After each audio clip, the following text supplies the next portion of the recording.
Welcome to the Defence Connect podcast, Australia's leading voice in national security and defence industry intelligence, direct from the nation's top policy and business experts.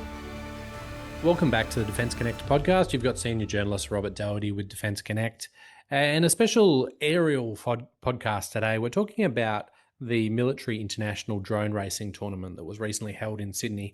We've got a guest here, Wing Commander Keirin Joyce, who's the president of the ADF Drone Racing Association and a former pilot within the ADF Drone Racing team. He's the Deputy Director of Disruptive Experimentation with the Royal Australian Air Force Headquarters. And he's also graduated with an Australian Defence Force Academy with honours, Bachelor of Aeronautical Engineering. He's spent more than 2 decades in support of the ADF Uncrewed Aerial Systems capability, including deployments to Iraq and Afghanistan. And not only that, but we've just got him in, we've hooked him in directly from the Deakin Defence Conference in Melbourne, which is focusing on asymmetric technologies, human factor research to advance Australia's defence capability, where he's spoken at that event also and presented a PhD paper on barriers to large logistics drones. That was a big intro, but welcome to the podcast, Keirin Joyce. Thank you very much, Robert. It's great to be back. I love talking drone racing with Defence Connect.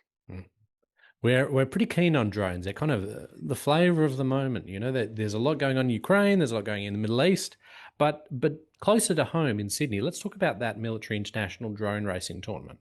We had teams here from Canada, Singapore, Malaysia, the UK, Indonesia, and the Philippines, but the ADF drone racing team won it again for the 6th time in a row. Can you tell us a little bit more about the event and how it works exactly? Because it's set over 2 stages, isn't it? It is. So I guess the core of drone racing is a motorsport event, and we like to describe it as the cheapest form of motorsport to get into. It's like the Bathurst 1000 a bit, kind of. Yeah, kind of. And if you think about Bathurst, if you think about F1 GP, they're usually 3-day activities where on the first day, the pilots, the drivers get to know the course and they learn the course. Day 2 is about setting your fastest time to set your tech qualification. So that sets the pole position, 1 through, in our case for the MIDRT, 1 through 80. And then on the finals day, that's when it all gets really serious. And it's not about your timing, it's about your racing. And so on that last day, we break everybody up into brackets of 4, and they literally race off against each other, with the fastest progressing to the next round, and ultimately you get down to the final 4, and they race off for the glory. So that's the drone racing piece, and from a championship team perspective, so everybody, just like F1, they race as individuals, but then we can calculate a team score as to how the best 4 pilots from your team went, and that's how we decide the team trophies. And then the second phase that you're talking about was the tactical phase. We ran 2 sites this year. The first at Randwick doing the racing, and then the second doing the tactical serials. And out at the RAF Richmond base model aerofield, we ran 2 activities out there, a payload delivery activity, which looks very much like dropping a bomb. And then the second one was an aerial jousting activity, which is basically air intercept. And both of those are replicating in a sporting framework, tactical activities that we see every day on the social media feeds from the Ukraine-Russia conflict right now. And the way we score those ones is based on accuracy and time. Okay. And we saw some really great results there. While you're right, Australia won again the drone racing tournament. The most accurate bomb drop was from the Royal Air Force, from the British team, and the highest scoring aerial intercept was from the British Army.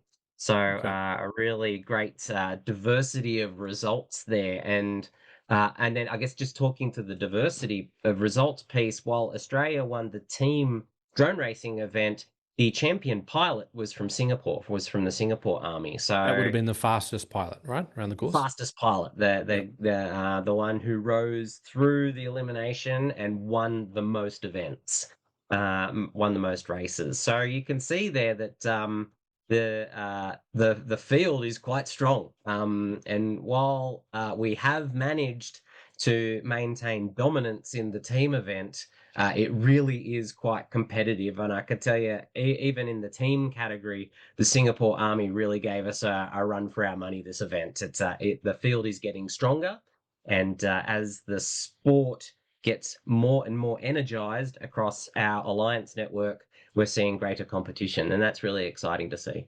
Defence Connect was there on the day, and we did speak to some of the US team as well, and they indicated that Australia had basically a bit more of a head start and more of a foundation in this sort of drone racing. Why is that? How did that come about? Because obviously Yeah. would have been considered quite a niche thing 5 to 10 years ago, perhaps. It was, and the sport of drone racing has really only been around for 11 years. That if you dive back into the history of it, the first race events started about 11 years ago, and the technology being used for those events was quite rudimentary. We didn't have any specialist gear. Back then, pilots were ripping apart their Nintendo Wii systems and using Wow. the inertial gyros inside a Wii to build into an airplane. So then you had the gyro stabilization to be able to stabilize an aeroplane around a course. Mm. It's come a long way since then, and we have a lot of specialist mass-produced gear now because there are tens of thousands of drone racing pilots around the world now, and it's really emerged as a big sport.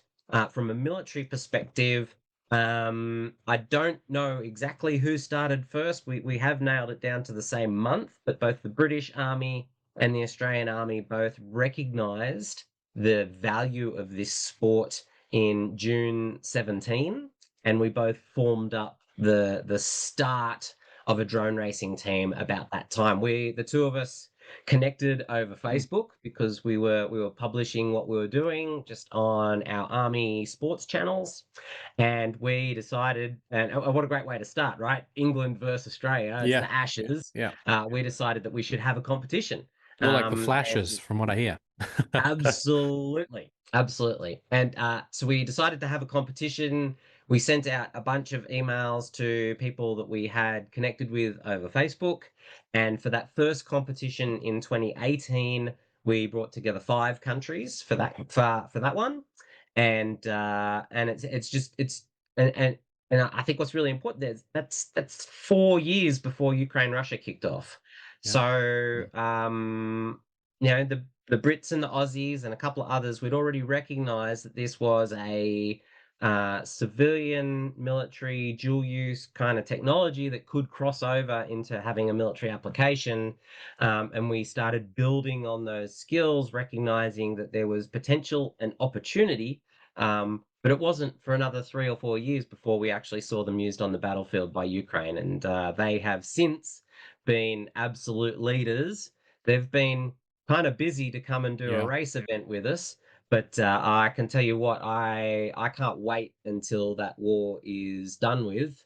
And I would love to bring the Ukrainian drone racing pilots into the fold of the sport because they're going to bring some really great skills and continue to build up our alliance pilots. And Wing Commander Joyce, you previously were a drone pilot under the name Prez. What's it like controlling, one of these small drones? They're only very small, but they're moving quite fast. I imagine it's probably a more reactive. Maybe there's a lot of response time, quick response time and things like that. What's it like there then? Absolutely. It is total sensory immersion, and I guess just for the audience, I was never good enough to race. My pilots did teach me the basics, and I learnt the very basics of flying the slalom gates on a course, and I could complete a course very slowly, but I never had the aptitude that some of these elite pilots had. So I do wear the pilot name of Prez with some pride, but also in absolute humble acknowledgement that my pilots are 10, 20, 100 times better than me, and I don't even bother trying to mix it with them anymore. The one of the reasons we call it a motorsport is because despite the pilot not being in the aircraft, in the race vehicle, the video stream coming from the airplane into your goggles, and your goggles are completely immersed, that's all you can see, means that the pilots feel like they're in the aeroplane. When you put those goggles on, you aren't just operating the machine; you become part of the aeroplane, and I think that's really exciting for the pilots. And one of the reasons I think it's so exciting is you don't need to be an elite motorsport driver. You don't need to be an elite athlete to do this. You need a good set of eyes, a quick brain, and some smart thumbs, and you can be an elite sports person. And for that reason, we see a lot of conversations about this being an adaptive sport, about it being a veteran sport as well. The airplanes themselves zip up past 100 kilometers an hour in the first second of operation. And we do frequently on a big course with big straights get the airplanes up to about 200 kilometers an hour. So it is very exciting for the pilots, and the data links that the airplanes use pass that video feed in near real time. And these days it's all digital as well. When we started, all the signals were analog, so they were kind of hazy. You got that thrust through the video feed that you used to get off old analog televisions. Yep. It's all digital now. It is crystal clear.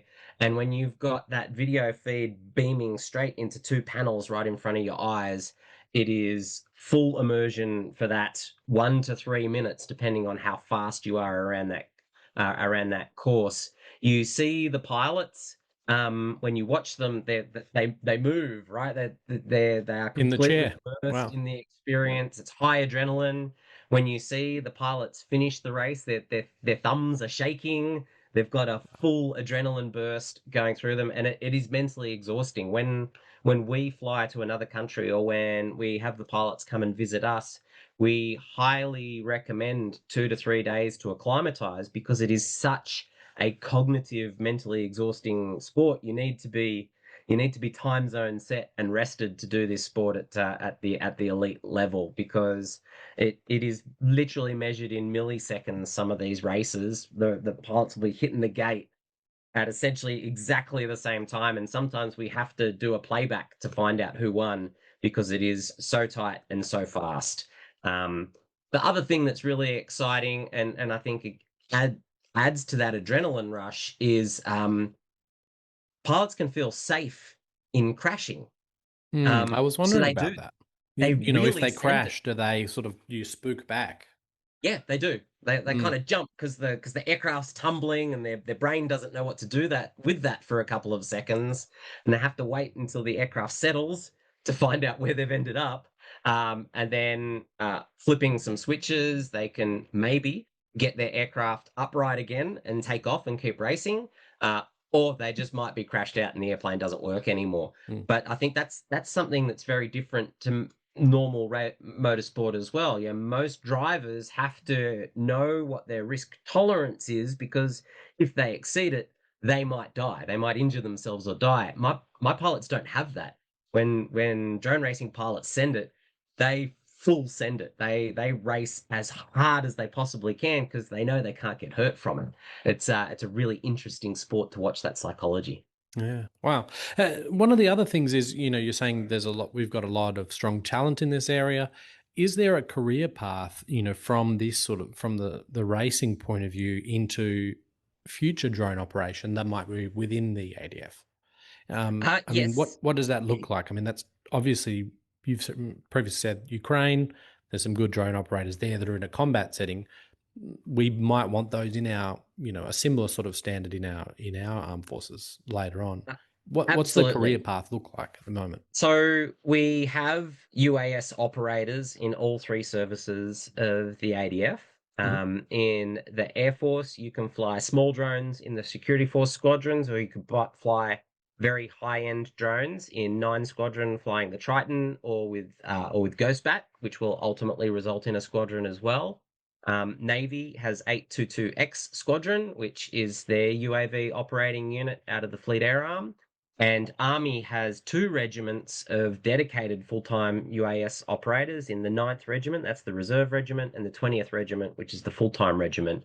So we do say that there is absolutely a pathway for drone racing pilots to be drone operators, but certainly what we see amongst the membership of our association is that drone operators only make up a small percentage. The vast majority of our operators, of our drone pilots, are not drone operators. They are doing this as a secondary skill set, as their primary hobby. Where I think Like a that's pastime interesting. type thing, is it? Yeah. Absolutely. Yeah. And most of our pilots actually, we only bring them together 2 or 3 times a year to wear their service strips and race for their service. Most of the pilots do their regular flying just with their local club, and most capital cities have a local drone racing club that they race at and train at on a weekend. But what we are seeing is a opportunity for skills transfer. So, and what we do see in the Australian Army is that we have established an FPV strike capability now. It had its genesis in the 1st Armoured Regiment, which is our experimental regiment. Interesting note is that our instructors, our sports instructors, actually did that instruction and training for that first cadre of cavalry and infantry operator for FPV strike, and we've been building that up now. So the 1st Armoured Regiment, the 8th, 9th, the 6th RAR, and the 5th, 7th, they now all have the nucleus of an FPV strike capability within their infantry capability, and we continue to build on that. And your listeners would have seen recently that the Australian Army has put out some media releases about that training curriculum getting exercised and tested, and we're building up those capabilities. And we like to say that the skills transfer from the race course to tactical is about 80%. If you can swerve around race gates, then you can swerve around trees. If you can go through a square gate, that means you can go through a window or a doorway. And if you can dive on a gate, then you can get through, a hatch in the top deck of an armored vehicle. So there are absolutely transferable skills there from racing to tactical. The gap there is about how to plan a military mission with these kind of aircraft, and about the explosives piece. Obviously, we don't do explosives in the sport. Yes, So, yeah. there is a gap package there for how to transfer the skills from the racetrack into a military setting. But it is absolutely a transferable skill, and we really saw that in the tactical serials at the MIDRT. That a lot of these pilots have never had the opportunity to work as a team, to coordinate over radios, to get into the same area as an enemy aircraft, and then to be able to engage that aircraft mid-flight to bring it down. And what we saw was, with very minimal training, our drone racing pilots were able to achieve that task, and that makes me really excited. Yeah. Yeah, that was one of the first. Was that the first time that had been held in Australia, that event as well? The tactical Yes, interception? so that's the first time we've done it. The Brits led it. They, in September last year, the British Army hosted the last event, and they did a payload delivery, a bomb drop, and they also did a find and strike. So what they did was take what most people would observe as a military obstacle course, and what they did was, as a pair, they flew a drone through the obstacle course first. So using the drone to clear the ground ahead of them, so through tunnels, over cargo nets, things like that, for the people went through. So replicating how you might use a drone in an urban setting to fly down and clear intersections, or to fly into a room and clear a room first and try to make it as safe as possible before the soldiers go in. So we really enjoyed that serial that the British did last year, and we decided that we absolutely wanted to continue building on that. And inspired by what the Ukrainians were doing about 2.5 years ago, which was doing air intercepts with drone racing vehicles with a stick zip tied to the aircraft. Yeah. And the idea that the Ukrainians came up with was if they could get up behind the enemy airplane and get the stick into the engine, that would bring the enemy aircraft down. So we replicated that. So we used jousting sticks to replicate that, and it worked really, really well, and the pilots really enjoyed the challenge. Perfect. We'll go to a quick break, and when we come back, we'll be talking about some of the broader military trends involved with this sort of racing. Welcome back to the Defence Connect podcast. You've got senior journalist Robert Dougherty and Wing Commander Joyce. We're talking about the military drones, but also the broad impact of this sort of military training. It's almost on the edge. It's drone racing, but there's certainly, you can see a purpose here that is quite a military sort of target. In terms of the training that you mentioned with the Australian Army is doing, we've seen that recently there was training done at Puckapunyal base in training base in Victoria to use FPV drones, or without explosives, obviously, but to kind of train up that level. How does this sort of drone racing evolve into a real world, combat simulation? Like, how close is it? It's really close, and what you and the listeners would have seen out of the Puckapunyal training, which was called Modify and Operate Attack Drones. So the basic course teaches you how to fly a drone, so very similar to drone racing skills. This next course is an advancement, so it teaches the pilots how to think about modifying and operating in a military setting. So if a reconnaissance asset has identified an enemy call sign at a certain location, and that commander thinks that an FPV attack drone might be able to be useful, well, this course teaches them how to go through those military planning considerations and then undertake the modification. So teaching the pilots about how to modify an airplane. And if you look at the photos that Army released, you'll see photos of water bottles, full water bottles, so replicating 2 kilograms worth of weight, zip tied to the airplane. That is a very transferable modification that everybody will be able to see very easily to the Ukraine battlefield, where they take an RPG-7 warhead and literally zip tie it to the aeroplane. And in the operation piece, it's about teaching people those tactics, techniques, and procedures for how to plan and then execute the mission. One of the keys there is the last step before you launch, where you have to arm the warhead that's on that airplane, and go through a range of skills about explosive ordnance, about how to arm the warhead to then fly off and prosecute that target. So it is very transferable. It is very real world. And one of the other things that we can thank Ukraine for is that they have identified that a big chunk of that can be built in simulation as well. So for years now, the drone racing community has had drone racing simulators that we can connect over the internet to connect pilots. And as a fun fact, we were the only sport to continue through COVID lockdown because we could convert to the internet. And one of the competitions that the Australian drone racing teams participated in was a British drone racing event when RIAT went virtual for 2020 while everybody was locked down, and we had our pilots competing at midnight Australian time, flying against British pilots over there. But the reason why that story is relevant is because all of that simulation technology has continued to advance, and the simulators are very real, to the point now where you can plug your drone in and you can upload your settings into the simulator. So you can fly your drone on a track anywhere in the world against any other pilot in the world. And that's really exciting, because what the Ukrainians have then done is then they've changed the skin of the simulator to be not a race course, but a battlefield.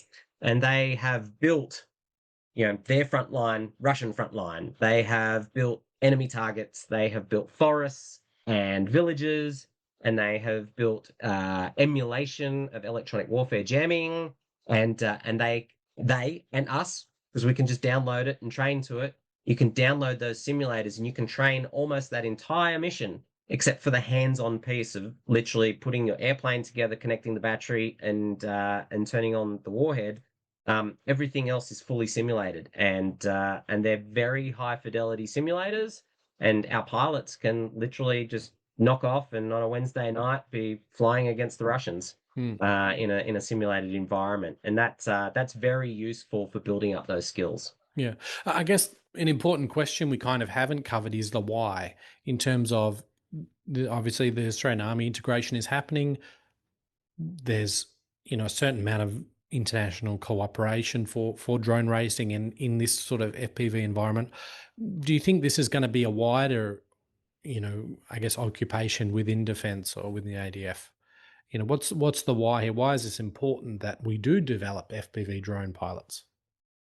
So there's a couple of reasons. Number one, our number one objective out of the drone racing team is to support people in their chosen hobby. So, for decades now, we've got very used to people being able, if their hobby was rugby, that they could pull on an army jersey and they could play rugby for the army, or cricket, or sport, or other sports like soccer and tennis. So number one, we want to support this contemporary generation of soldiers, sailors and aviators that, physical sport might not be their thing. And so we've got a range of sports associations now, drone racing, cyber, creative arts, to support their chosen hobby in uniform on duty. And I think that's really important. And that's our top line objective, is to make sure that our soldiers, sailors and aviators get that opportunity and still get the benefits of sport, even though it's not a traditional sport. But it's the second one that you're really focusing on that. And we call that informal modernization. So taking civilian skills, civilian technology, and thinking about ways that might apply into the military. We've already talked about the skills transfer, that these pilots have, a significant amount of the skills that would be required to be an FPV strike operator, and they're already thinking about drones if they want to be like an ISR drone operator. They're already developing those cognitive skills, cognitive maneuvering, drone literacy that's required to be a drone operator in the, I won't even say the future battlefield, the battlefield's now, right? The current, current skills. And we see that already, that Ukraine was really the first to mass those skills, but many alliance and not alliance armies are choosing to develop those skills. No, but we also have to recognize that every lesson that is observed out of Ukraine might not be something that needs to be learnt in Australia. FPV drones require clear airspace to go and do their mission. In Australia, we've got lots of that, but the Australian Army has been given a very definite mission to operate in the littoral region to Australia's north, in our primary area of military interest. Not all of those areas are conducive to FPV drones. So it's for good reason that Australia hasn't jumped on it as strong as the Ukrainian Defence Forces have, or some of our friends and partners in the Middle East. Because they can use these kind of drones pretty much anywhere in their area of operations. It is more limited in Australia, and where the Australian Army sees that it needs to fight its battles into the future. So we have recognised, and we are developing those skills and competencies, but we probably won't get after it as much as the rest of the world is getting into converting drone racing skills into FPV strike skills. Okay. Yeah. We'll go to a quick break, and when we come back, we'll be talking about some of the broader changes for modern warfare environment. Welcome back to Defence Connect podcast. You've got senior journalist Robert Dougherty and Wing Commander Keirin Joyce. We're talking about drones and the drone racing tournament that we've just had. There's sort of broader changes there that you're seeing obviously they introduced the aerial interceptions. Is that becoming more important in terms of what you're seeing on a drone level internationally? Yes and no. So we've already seen how the Ukrainian forces have developed their intercept capabilities. Like we talked about before, 3 years ago, they were using FPV drones with a stick zip tied onto them to go and do these intercepts. That's what we replicated at this year's tactical serials. But we are already seeing significant evolution of that in the Ukrainian armed forces. So they don't do that very much anymore. They have developed some much more sophisticated air intercept vehicles now that have the ability to automatically, through optics, detect and lock onto air intercept targets and to crash into the airplane. So a Shaheed at $50,000 a shot is being engaged by an air intercept drone at about $10,000 a shot, and it's all automated. It's cost effective, Um, definitely. yeah, Yep. yeah. And they're using other methods as well. You know, they're using old training aircraft, literally with soldiers in the back with rifles and machine guns, and they'll just fly up to a drone and get a kinetic kill. They're using helicopters and F-16s to engage aircraft as well. So air intercepts, especially if your enemy is able to mount hundreds or maybe 1,000 incoming drones a day at you, you have to have a variety of tools at your disposal. An FPV doing an air intercept is but one of those methods that you might use to counter activities like that. Where I think there's real value for Australia is noting that FPV is proliferating. There's always that requirement to integrate that yourself if you deem that that is a priority skill set and technology that you want in your own defense force. But if you know that threat forces will have those capabilities, you absolutely need in peacetime to be training against it. So at the bare minimum, you need a Red Force emulation to be flying against you, so you can develop your own counter UAS activities, technologies, and TTPs. So I think either way, that real world combat experience, Ukraine, Russia, and the Iranians are using them against air bases in the Middle East. The Thais and Cambodians have used them against each other. There's lots of people proliferating this technology now. At the bare minimum, we need to be operating it to learn how to counter it and deal with it. And that real world combat really needs to be absorbed into the Australian Army, so we know how we're going to fight our next battles wherever and whenever they are. It sounds like FPV drones are not a silver bullet. I mean, they're often talked about online where you can say, every soldier should have one, sort of, is it ready to go? Do you think it'll ever get to that level, or is it more just a specialized tool, defense I wise? think it is a specialized tool that is a silver bullet at the moment for Ukraine and Russia. And the reason it's a silver bullet at the moment is because both sides are running short on artillery equipment and artillery ammunition, and they are static. And when you are static, your intelligence, surveillance, and reconnaissance drones find the enemy really easily. And if you can find the enemy easily, you can target them easily. So, and one of the reasons that ISR drones are proliferating is because there is no air dominance. Neither of their air forces own the air. And that's because of the proliferation of ground-based air defense. So it does get very complicated. It is multivariable. But for the last 3 years, it has become a significant part of Ukraine versus Russia because of the tactical situation that they are confronted with. That's not always going to be the case for countries like Australia or for other countries in our alliance network. I consider that they are one of the available tools.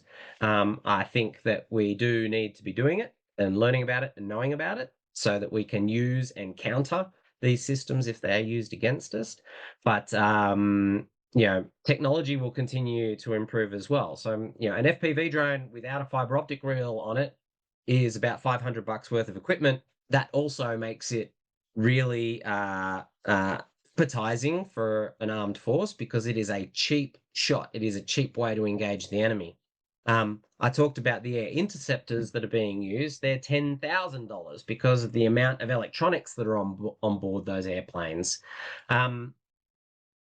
Technology trending would suggest to us that those $10,000 airplanes built en masse with massed sensor electronic development will reduce in cost as well. And one day, I do think that level of electronics that can automatically do the flying, automatically do the sensing, target identification and confirmation, and then guidance onto the target, that will come down ultimately to a price point where an FPV drone won't be an FPV drone anymore. It will be a highly automated or semi-autonomous drone that you won't need a pilot to fly it anymore. And if you don't need a pilot, you don't need the FPV stream, right? So I think that time is coming somewhere in our technology future.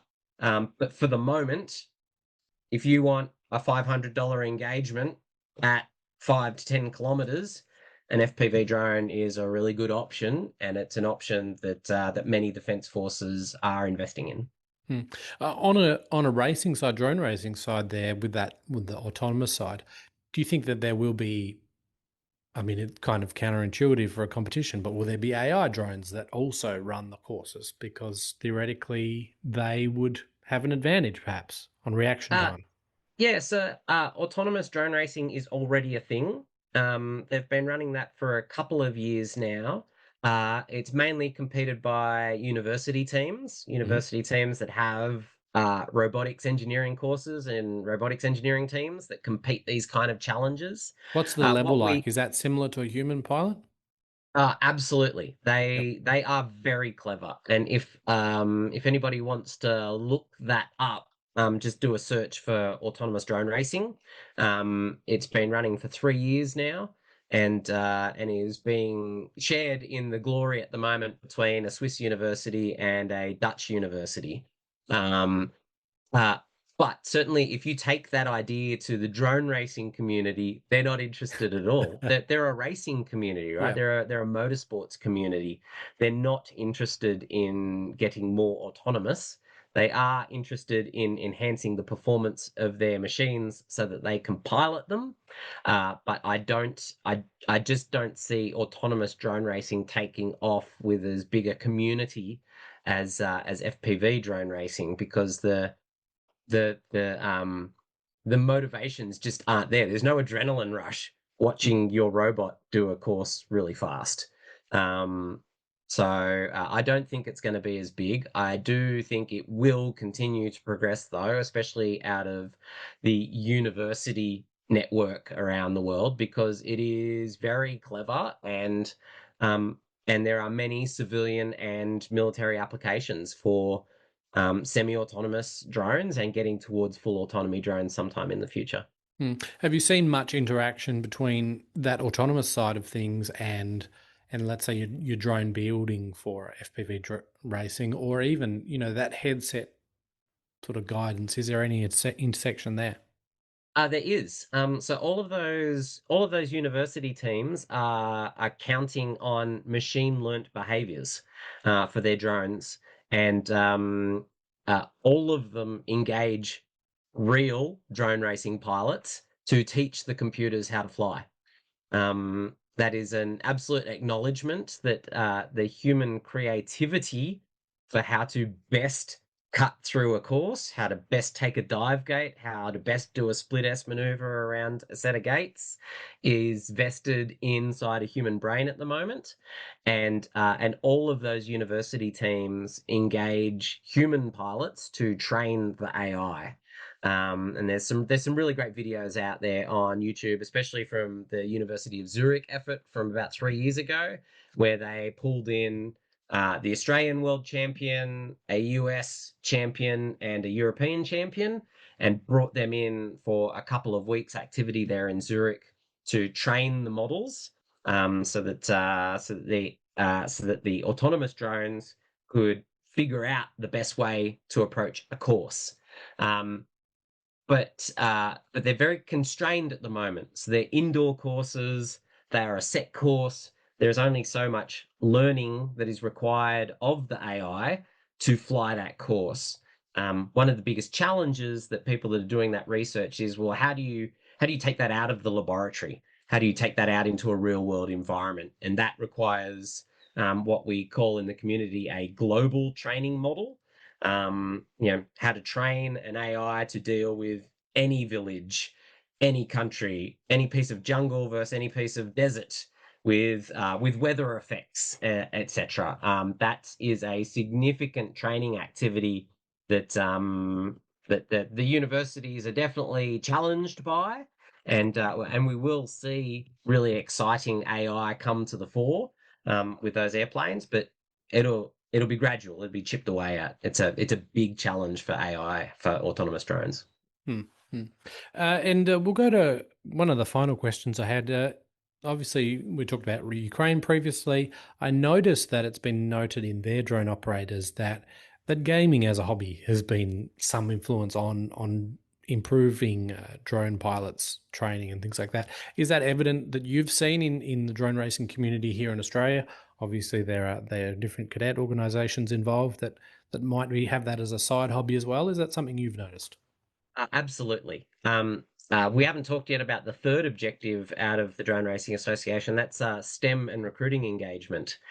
We do a lot of science festivals, recruiting activities, air shows, because we want to get the sport of drone racing in front of the next generation of Australian STEM kids, because it teaches design skills, aerodynamics, soldering, electronics, radios, build and repair. It teaches a whole pile of STEM skills that, while they're focused on a little 5-inch drone, are broadly applicable to technology in general.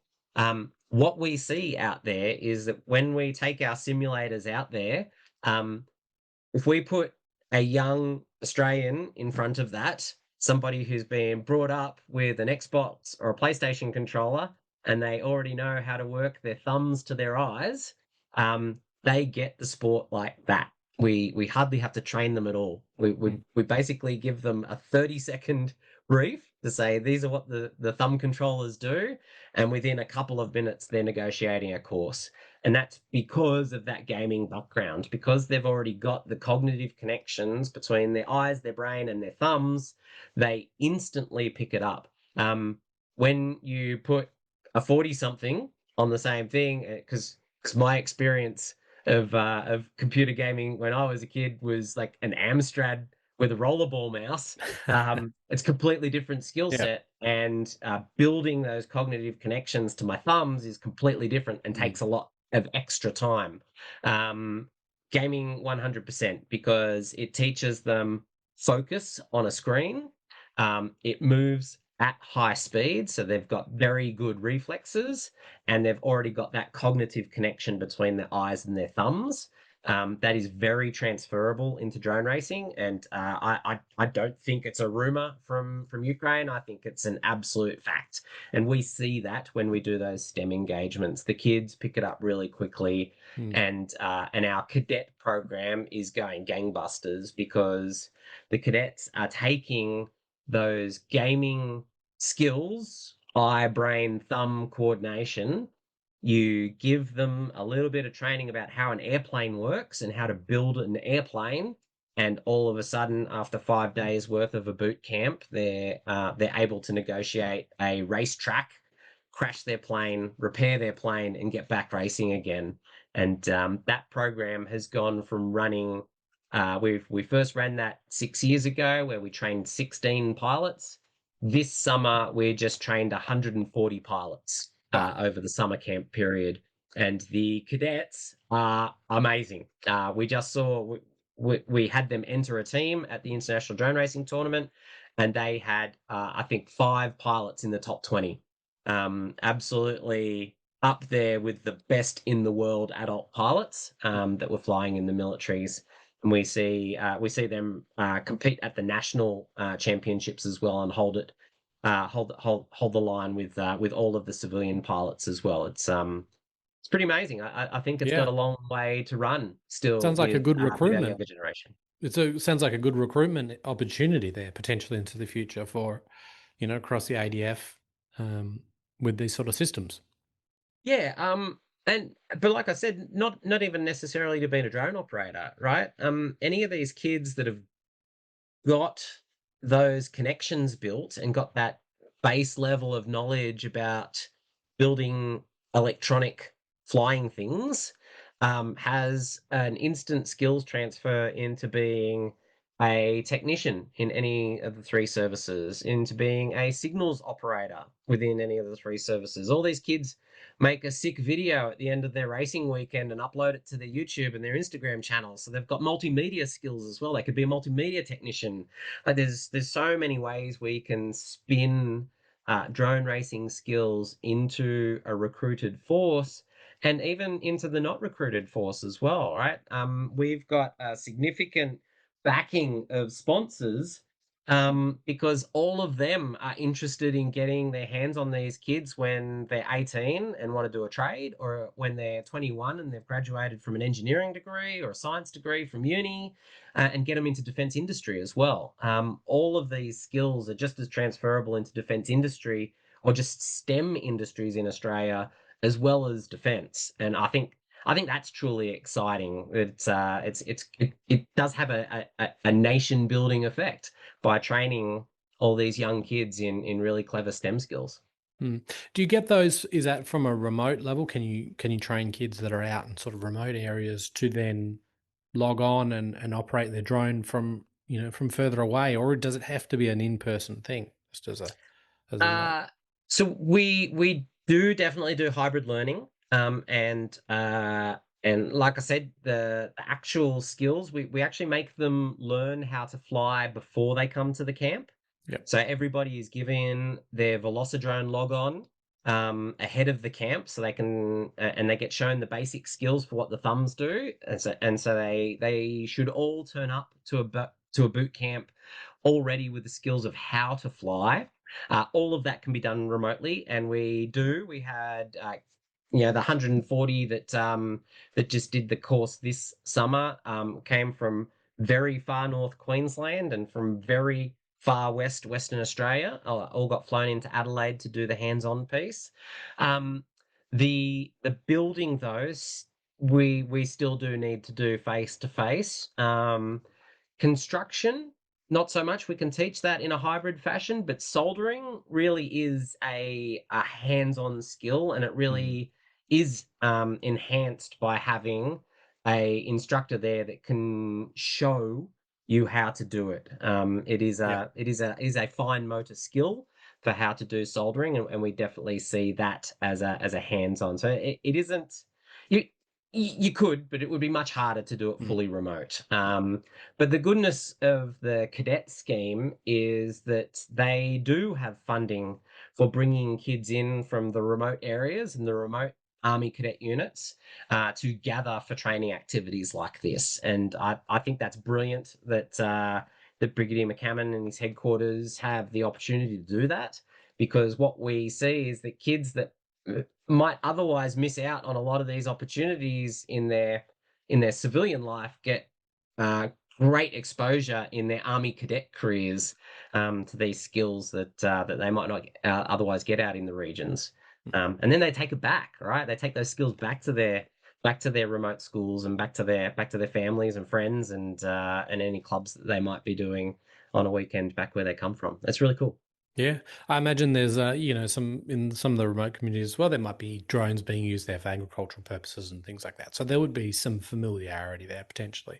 Uh, 100%. And yeah. agriculture and national parks and ranges. So we do see a significant effort through the Department of Climate and Energy and Water, in engaging and training remote Indigenous rangers in operation of drones, and they are significantly enhanced in wildlife monitoring, lands monitoring, intruders and illegal activity monitoring with drones, because now those original landowners are equipped with tools that can take their eyes 5 kilometers away.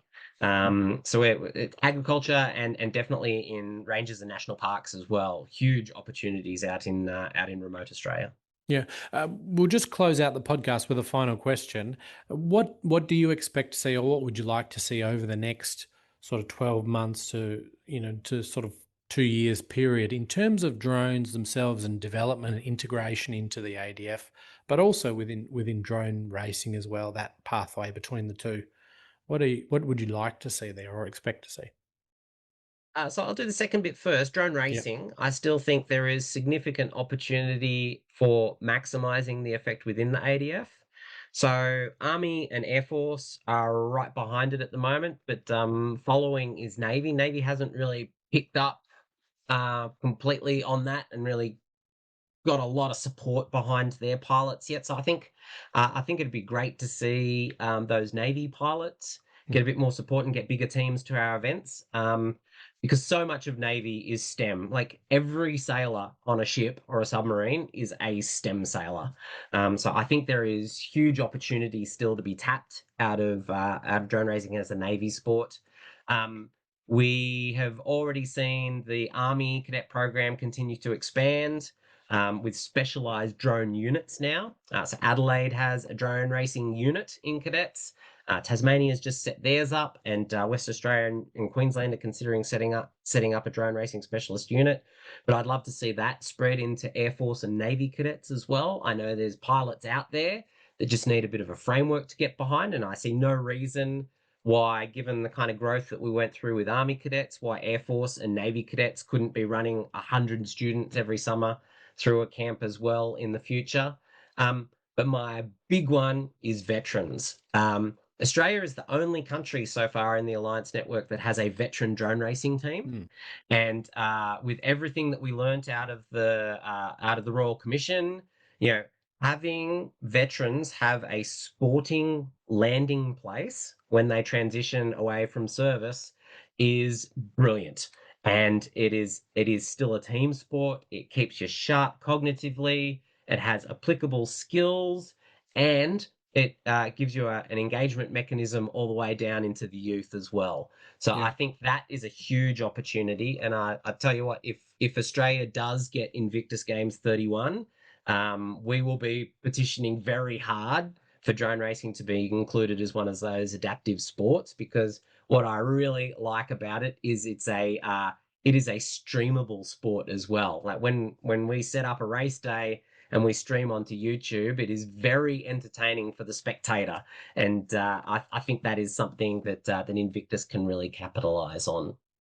From drones in general for the ADF, we already have a significant investment coming in drone technology, and government has pushed out some announcements about Ghost Shark and Ghost Bats, big drone programs measured in billions of dollars.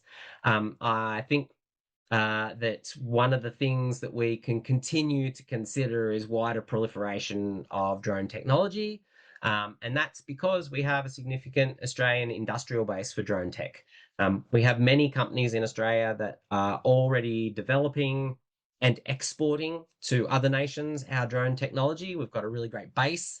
And our Defence Strategic Review really calls out that as a small defence force responsible for a very large land and ocean mass, then robotics and autonomous systems have to be a big part of our future to give us a mass and asymmetric advantage into the future. So I think there's lots of opportunity there for us to continue to consider more robotic technology to come in. And I think one of the things that we can do as a sport is continue to equip a couple of hundred soldiers, sailors, and aviators across defence with skills in how to operate, design, build, repair robotic systems. So I'm excited to stay committed to that in case future national defence strategies call upon a workforce that's got robotic skills. I think that's an exciting opportunity for us all. Yeah, it's definitely one of the forefront themes, moving forward. How can drone technology be adapted, and also that AI piece as well we were talking about before. But it's a new age, and we thank you very much for coming on the podcast today, Keirin, and we'd love to have you back anytime to talk about drones. Thank you for having me. Thank you for visiting the event. I'm glad you enjoyed it and you got to speak to a lot of the pilots from Australia, from our cadets, and from our international friends. Thanks for your support.